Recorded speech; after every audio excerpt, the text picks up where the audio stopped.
जय श्रीराम.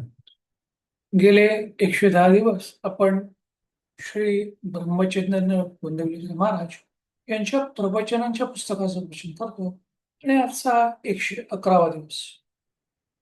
गोंदवले सातारा महाराष्ट्रातील एक थोर संत ज्याने आयुष्यभर श्रीरामाच्या नामाचा जप केला आणि लोकांना श्रीरामाच्या जीवनाची महती साध्या सोप्या भाषेत सांगितली. नाम कोणी घ्यावं, कधी घ्यावं, कुठे घ्यावं, कसं घ्यावं, का घ्यावं आणि नामस्मरणाचे काय फायदे, हेच त्यांनी ह्या 365 दिवसांच्या प्रवचनरूपी पुस्तकात आपल्याला साध्या सोप्या भाषेत सांगितले. आणि नाम घेण्याकरता कोणत्या प्रकारच्या धर्माची, जातीची, पंथाची, लिंगाची, स्त्री पुरुष किंवा कोणत्या प्रकारची वयाची, शैक्षणिक क्षमतेची, आर्थिक स्थितीची, काळाची, वेळाची, सकाळ, दुपार, संध्याकाळ, रात्री, चालताना, तुम्ही प्रवास करताना, अंघोळ करताना, झोपून, बसून कशाही प्रकारे तुम्ही नामस्मरण करू शकता. इतपत साधं सोपं जे बिनखर्चाचं, बिनत्रासाचं नामस्मरण हे कोणी पण करू शकतो. आणि हेच सगळ्या संतांनी सांगितलेलं आहे. तर आजचं हे 100 जे 11व्या दिवसाचं वाचन आहे ते आपण करणार आहोत आणि त्याचं शीर्षक आहे संतांचा सहवास. याहून भाग्य नाही दुसरे खास. बाह्य प्रपंच, प्रारब्ध उपाधी त्यांनी त्रासू नये कधी. हीच जाणावी उघड समाधी, सावली मातीत पडली. तिला धूम नाही घेतली तसेच खरे आहे देहाचे. पण ते संतांनाच सगळे सर्व संकल्प वर्ज्य करून अवस्था असावी बालक वृत्ती समान. सतत विवेक अखंड चित्ती, रामनामी मनोवृत्ती, हेची तुम्हा परमप्राप्ती. मारून खोटी कल्पना वृत्ती, रामनामा अखंड चित्ती. म्हणजे आपण आपल्या मनातल्या ज्या कल्पना असतात, ज्या खोट्या गोष्टी आहेत, प्रपंचाच्या गोष्टी आहेत, या व्यर्थच करून, या बाजूला सोडून फक्त अखंड नामस्मरण करावं. आपलं मन, आपलं चित्त हे सतत हे नामस्मरणात आपण अडकवलं तर मी कोणत्याही गुरूंचं नाव घ्या, इष्टदेवी, इष्टदैवत, कुलदेवी, कुलदैवत, ग्रामदैवत, कोणत्याही गुरूंचं नाव घ्या, पण ते घेताना मनोशुद्धीने घ्या. समाधान, संतोष, शांती देवाचे सर्व करी अर्पण, करे स्वानंदयुक्त परमात्म चिंतन, हीच सिद्धी साधूंची खूण.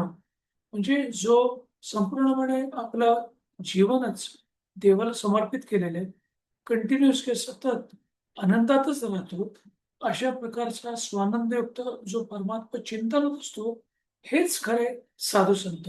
वासना जाळून शुद्ध चित्त, अहंभाव सोडणे होईन निभ्रांत, आता मी रामाचा, राम माझा, हे जाणावे पूर्ण. म्हणजे माझ्या मनातल्या सगळ्या भावना आहेत, ज्या वासना आहेत, ह्या मी घालवून शुद्ध चित्ताने, शुद्ध चित्त याने काम करतो आणि माझ्याकडचा मीपणा, अहमपणा, अहंकार, इगो हा सोडून दिलेला असेल. अशी जी व्यक्ती असते त्यांनाच आपण साधू संत, खरे साधू संत म्हणतो. भगवे कपडे घातले म्हणजे साधू संत नसतात. संत सहवास त्याला पाही, जो देहबुद्धी टाकून राहील. संतोष न पाहावे देहा, आपण देहापरते होऊन पाहावे त्यास. नामात ठेवा प्रेम, हीच संतांची गुण. मी संत देहात त्यांना बघू नये. त्यांच्या संतपणाचं जे लक्षण आहे हे त्यांनी सांगितलेल्या उपासनेत, त्यांनी आपल्याला शिकवलेल्या गोष्टीत, त्यांनी लिहिलेल्या ग्रंथांमध्ये असतं. आणि जे कंटिन्युअसली आपल्या देहाच्या पलीकडे गेलेले आहेत, तेच खरे संत आहेत. ज्यांचं सतत नामस्मरण चालवलं असतं, तेच खरे संत आहेत. ज्यांना संसारामध्ये काहीच इंटरेस्ट नाही किंवा पुन्हा ते कामापुरतेच काही ठराविक गोष्टींपुरतेच देहामध्ये असतात. पण बाकी सतत त्यांचं चित्त हे देह नामस्मरणातच असतं. ह्यांनाच खरे संत म्हणतात. संतांनी त्याचे सार्थकच केले. जे जे आपले संगती आले, संतांनी त्याचे सार्थकच केले. साधूने ठेवला तरी सत्याने जागृत राहिला. त्याची ठेवावी आठवण, सेवा करावी रात्रंदिवस. संतांचा सहवास यातून भाग्य नाही दुसरे खास. म्हणजे संतांचं जे आपल्या सहवास लागतो, तो काही एवढा सोपा नसतो. आपले काही पुण्यकर्म असतात म्हणून त्यांचा आपल्याला संतांचा सहवास लागतो आणि त्यांच्या मनामध्ये नेहमीच ह्या देहबुद्धी सोडली काही ठराविक ठिकाणी तर नामस्मरणाचा ध्यासच असतो. संतचरणी विश्वास त्याने भगवंत जोडला खास लक्ष ठेवावं देश संतांकडे देहाला हवा प्रपंचाकडे नाम घ्यावे श्वासोश्वास संतुष्ट होईल खास. जे आपण नाम म्हणजेच देव आणि देव म्हणजेच नाम हे लक्षात ठेवलं पाहिजे. प्रत्येक श्वासागणित आपल्याकडून नामस्मरण झालं पाहिजे. सांगावे संतास नमस्कार तो जगाचा आधार संतांच्या देहाची प्रारब्ध गती संपली काय आज दिशेनाशी झाली तरी अजरामर राहिली राम करता हे जाणून निश्चिती जगात संत ऐसे वर्तती जेणे दुसऱ्यास मार्गदर्शक होती संतांचे करावे अनुकरण जे खरं संत असतात त्यांचं अनुकरण करावं घ्यावे त्यांचे दर्शन त्याच्या संगतीत राहावं त्यांचे दर्शन घ्यावं सांगावे आलो आहे आपण विचाराव्या कठीण वाटा जेणे सुलभ होईल व्यवहारात चालतात म्हणजे आपण त्यांच्याकडून गायडन्स घ्यावा त्यांच्याकडून काही सजेशन्स घ्यावेत आणि आपल्या संसारातली बरीचशी लोक ऑटोमॅटिक मागे चालते पण ते तुम्हाला प्रारब्धापासून दूर लोटत नाही तर त्याच्यात तुम्ही कसं बाहेर पडू शकता ह्याचं तुम्हाला ते ज्ञान अवगत करून देत असतात जेणे सुलभ व्यवहारी चालता रामपद नाहीला जे धरले त्याची चित्ती त्यास लाभली खरी संतांची संगती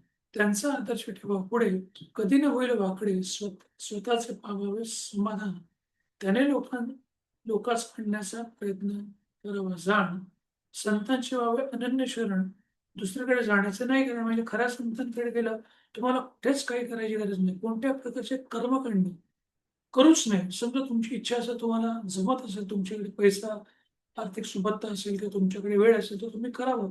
पण ह्या सगळ्या गोष्टींचा अवलंब न होता फक्त नामस्मरण करणं, चांगलं कर्म करणं, चांगला विचार करणं आणि आपल्या मनातला जो अहंकार असतो, तो दूर सोडणं आणि लाभ जे जे आपल्याला षड्रूप सांगितलेले आहेत, लोभ, मद, मोह, मत्सर, काम, क्रोध आणि ह्या सगळ्या गोष्टींपासून आपण जर दूर झालो किंवा त्याचा प्रभाव जर कमी झाला, तर डेफिनेटली आपली परमार्थिक प्रगती झाली असं आपण समजावं.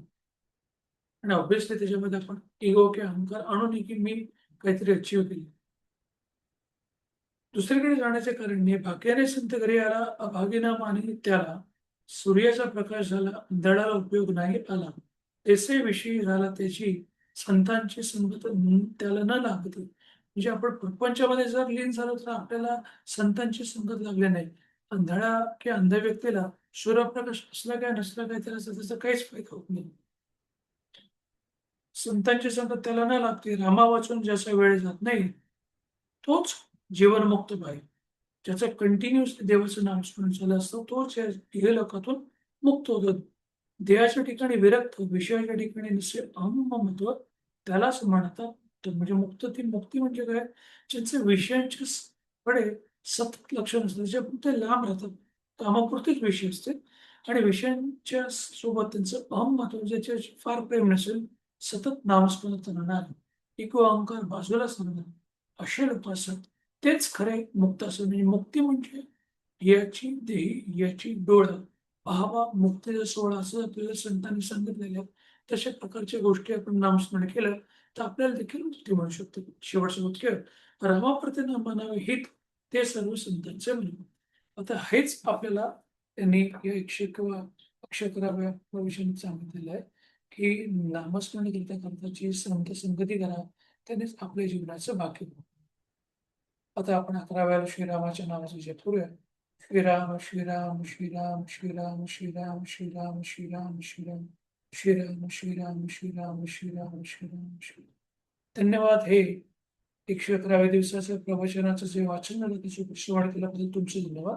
तुमच्याबरोबर दिवस असाच आनंदाचा, सुखाचा आणि आरोग्यपूर्ण जावं हीच त्या श्रीरामचंद्र इच्छा व्यक्त करतो आणि थांबवतो. जय श्रीराम, जय श्रीराम, जय श्रीराम. जय श्रीराम, जय श्रीराम, जय श्रीराम. जय श्रीराम, जय श्रीराम.